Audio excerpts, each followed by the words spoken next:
Hello, kumusta? Napuntahan niyo na ba ang dungeons ng Fort Santiago? Halina't samahan niyo akong pasukin at balikan kung ano ang nangyari sa ilalim ng lugar na to. Ang salitang dungeons ay ibig sabihin mga lodi ay isang underground prison cell. Ibig sabihin madilim talaga siya mga lods.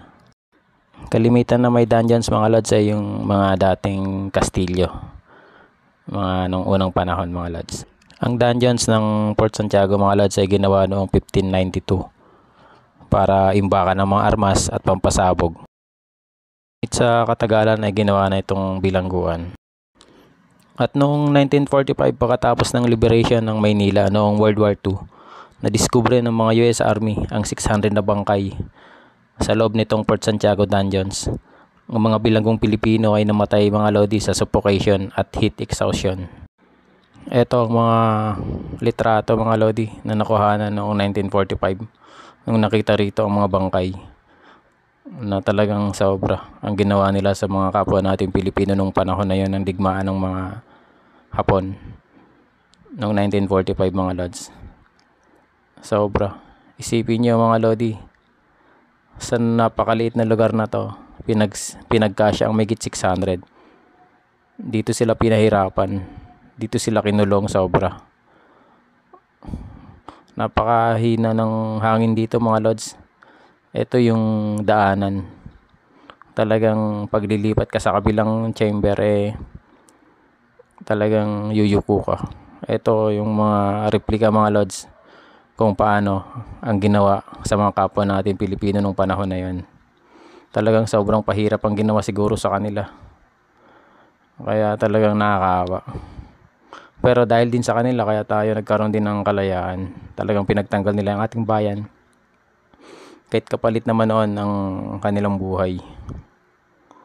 Sobra di ko lubos maisip kung ano yung ginawa sa kanila rito ng mga Hapon. Talagang nakakakilabot dito mga lod sa lugar na to. Kasi hindi dahil sa natatakot ako kung ano pa man. Basta yung inisip ko yung kung ano yung nangyari sa kanila nung panahon na yon. Sa sobrang sikip nito, walang hangin, sobrang init. Doon sila namatay mga lods. Kaya talagang grabe. Sobrang nakakaawa yung kalagayan nila noon. Parang binabaha pa rito mga lodi kasi mayroon pa rito parang may tubig kaya yung mga daanan dito may mga kahoy para doon tayo dadaan. Ayan mga lods.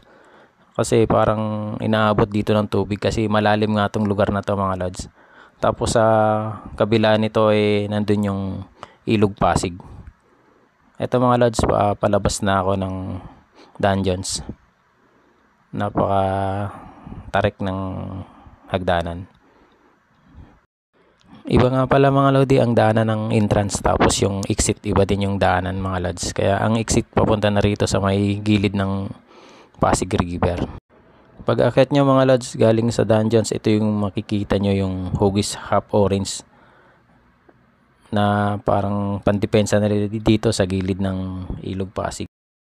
At matatanaw nyo rin dito yung bagong tulay na Intramuros Binondo Bridge mga lods na bagong gawa lang yan mga lodi. At dito naman mga lodi yung White Cross, bali andito nila nilipat yung 600 na bangkay. Dito nila hinimlay para magkakasama sila mga lods. Ginawa siguro nila to bilang parangal sa kanilang kabayanihan at katapangan mga lods. Nagkaroon sila ng marangal na libing. Okay po mga lods, hanggang dito na lang po muli. Maraming salamat po sa panonood. Sana po marami pong mag-subscribe pa, mag-like and share po. Sana tulungan po ninyo ako. Maraming salamat po. God bless po sa lahat. Keep safe.